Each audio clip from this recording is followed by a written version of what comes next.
El doctor Antonio José Lizarazo fue magistrado de la Corte Constitucional hasta febrero de este año. Fue también presidente de la Corte Constitucional de Colombia. Publica un muy interesante documento sobre la consulta popular anunciada, convocada por el gobierno vía decreto, que dice básicamente que esa consulta es inconstitucional. Doctor Lizarazo, buenos días. Sí, muy buenos días. Muchas gracias por ¿Cómo la está? oportunidad de ¿Cómo compartir está, doctor con Lizarazo? ustedes.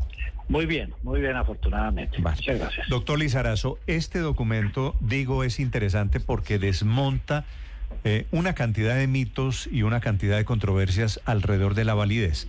¿Por qué cree usted que es inconstitucional el texto tal y como fue presentado ya para el intento de revisión en la Corte Constitucional? Bueno, mire, digamos, no exactamente sobre el contenido de las preguntas, sobre eso también habría discusión, pero en esta oportunidad lo que estoy advirtiendo es que la convocatoria es inconstitucional, al menos por las siguientes razones. Primero, porque la Constitución, en el artículo 104, establece expresamente que para que proceda la consulta popular de iniciativa gubernamental, se requiere siempre concepto previo favorable del Senado de la República. Y como todos sabemos, en esta oportunidad el Senado de la República dio un concepto desfavorable, luego no se cumple el supuesto que exige la Constitución para que el presidente pueda convocar la consulta. Ese es, digamos, el principal argumento de la inconstitucionalidad. Luego viene la discusión sobre si el gobierno podía o no aplicar la excepción de inconstitucionalidad. Y de nuevo también sobre esa posibilidad, en este caso no era posible. Aplicar la excepción de inconstitucionalidad, el gobierno incurre en una irregularidad porque no procede por varias razones, pero al menos le voy a dar dos. Sí, señor. La primera es porque la excepción de inconstitucionalidad solo cabe respecto de normas jurídicas, no de decisiones o conceptos como en esta oportunidad.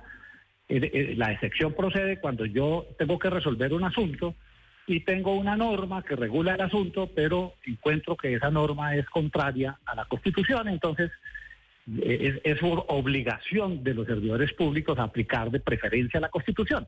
Pero para que proceda la excepción se requiere, primero, que sea una norma, que no lo es en este caso es un concepto, pero en segundo lugar, incluso si procediera, la excepción tiene que ser porque hay una contradicción tan evidente, tan de bulto, tan visible, que basta con la simple comparación entre la norma inferior y la norma superior para que pueda ser posible aplicar la excepción de inconstitucionalidad. En este caso, eso no es así. Porque fíjense que para aplicarla, el gobierno hace todo un análisis muy complejo, incluso un debate probatorio, para poder llegar a la conclusión de que el procedimiento que utilizó el Senado incumplió normas legales de procedimiento. Entonces, evidentemente no la podía aplicar, pero aún si la pudiera aplicar, resulta que la aplicación de la excepción en este caso no genera la consecuencia que el gobierno está argumentando como fundamento de su decisión de convocar la consulta. Porque resulta que cuando se aplica la excepción, y no sé si estoy siendo muy complejo o muy técnico. No, le estoy entendiendo perfectamente, no se preocupe. Correcto. Cuando un servidor público aplica la excepción de inconstitucionalidad, la norma que inaplica no se expulsa del ordenamiento jurídico. Ella sigue existiendo como norma o como lo que sea, en este caso como decisión del Senado, pero además no pierde validez. Entonces, lo único que ocurre con la excepción es que cuando la aplica un servidor público, un funcionario administrativo, lo que ocurre es que simplemente no la aplica al caso, pero la norma sigue existiendo. Sí. Y resulta que... Sí. Doctor Lizarazo, por partes, sobre la primera ecuación, ¿qué es la teoría del gobierno de que el Senado no votó, desconociendo lo que salió del Senado, que fue una derrota política, que las hay mil en la historia de Colombia? El Congreso llega a la siguiente etapa de ese silogismo jurídico, que es decir, el Senado no votó, yo en consecuencia estoy habilitado para votar, para convocar por decreto la consulta. Si hipotéticamente el Senado hubiese guardado silencio, que no fue así porque hay un acto administrativo, pero si hubiese guardado silencio, ¿es cierto que el gobierno está habilitado para convocar una consulta popular vía decreto? En mi opinión, no. Esa hipótesis no es aplicable a las consultas populares de origen gubernamental en el nivel nacional. Esa hipótesis, ¿por qué? Porque la Constitución expresamente exige dos requisitos que no se pueden eludir. El primer requisito es la firma de todos los ministros y el segundo requisito es el concepto previo y favorable del Senado de la República. Resulta que el gobierno acude a una figura que está en la ley porque la ley efectivamente sí prevé la hipótesis de que si la respectiva corporación pública guarda silencio, ese silencio se entiende, habilita la competencia de la respectiva autoridad para convocar la consulta. Sí. Pero esa es una cláusula general. ¿Por qué? Porque el legislador reguló todas las consultas y hay reglas que las diseñó para todas las consultas, pero hay diversos tipos y modalidades de consulta. Está la consulta nacional, pero la nacional tiene además la posibilidad de consulta de origen gubernamental o de origen ciudadano. Están las consultas territoriales, departamentales, municipales, de origen ciudadano, de origen gubernamental. Entonces, esa regla general de que el silencio habilita la competencia de la respectiva autoridad tiene que ser interpretada conforme a la Constitución. Todas las normas legales deben ser aplicadas e interpretadas conforme a la Constitución. Entonces, era deber del gobierno leer esa norma a la luz del artículo 104 de la Constitución y entender entonces que esa opción no existe para ese tipo de consulta, las nacionales de origen gubernamental. Claro. Pero aún, si existiera esa hipótesis, la excepción de inconstitucionalidad no la habilita, no la configura.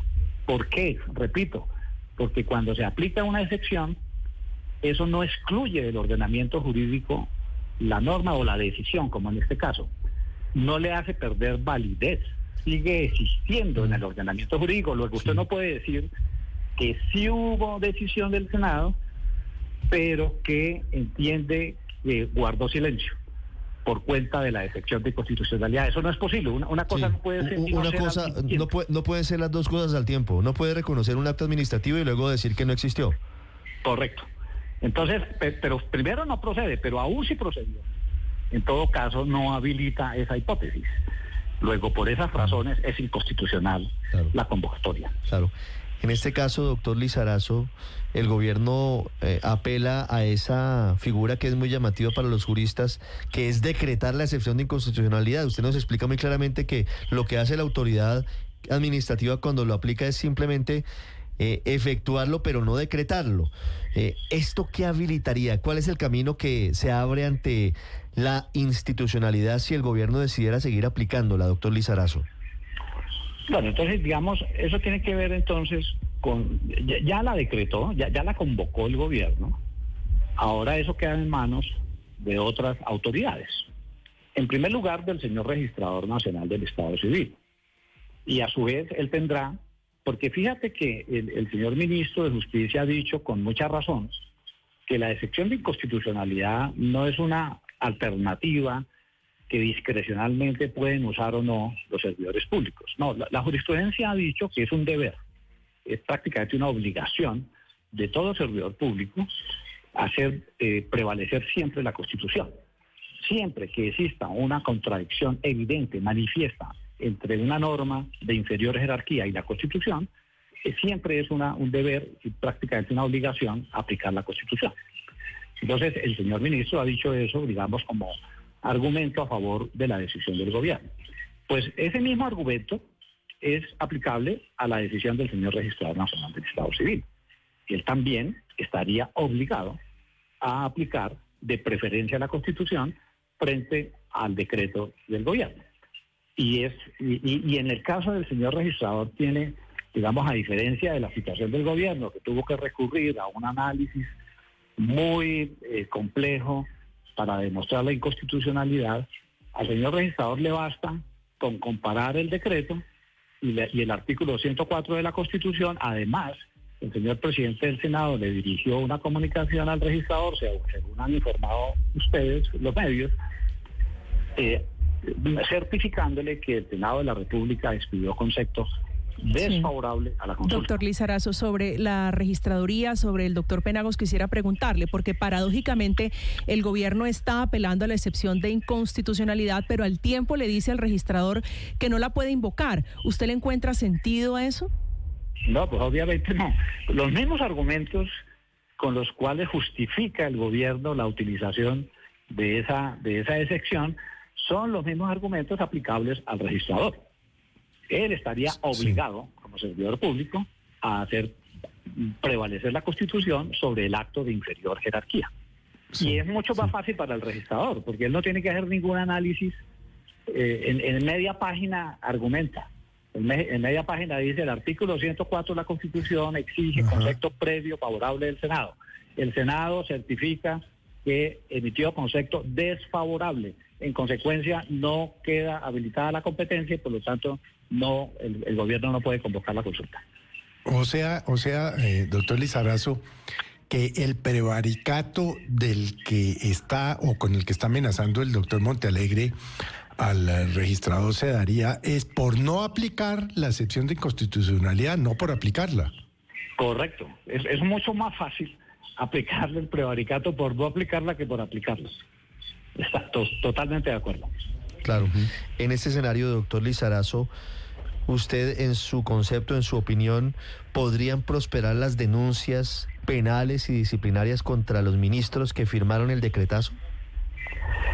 Pues, algo penal es que el servidor público que profiera un acto manifiestamente inconstitucional o ilegal incurre en prevaricato. Y hay otra norma del Código Penal que dice que el servidor público que abuse de sus funciones, o sea, que ejerce funciones que aparentemente tiene, pero que las usa o con un fin distinto o sin que se configuren los supuestos para el ejercicio de la competencia, incurre en el delito de abuso de funciones públicas. Entonces, la pregunta que habría que hacerse, digamos, yo no quisiera entrar en ese debate, yo no soy penalista, pero la pregunta que cabe es si ese decreto es manifiestamente inconstitucional. Y si es manifiestamente inconstitucional, pues se configura el prevaricato, y ese será el análisis que tendrán que hacer la justicia penal. ¿Y usted ve venir en este caso pronunciamiento de la Corte Constitucional, que es a la que el gobierno le está reconociendo competencia, doctor Lizarazo?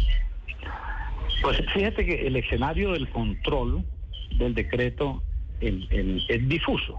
Digamos, Colombia tiene el diseño del control constitucional en Colombia es difuso.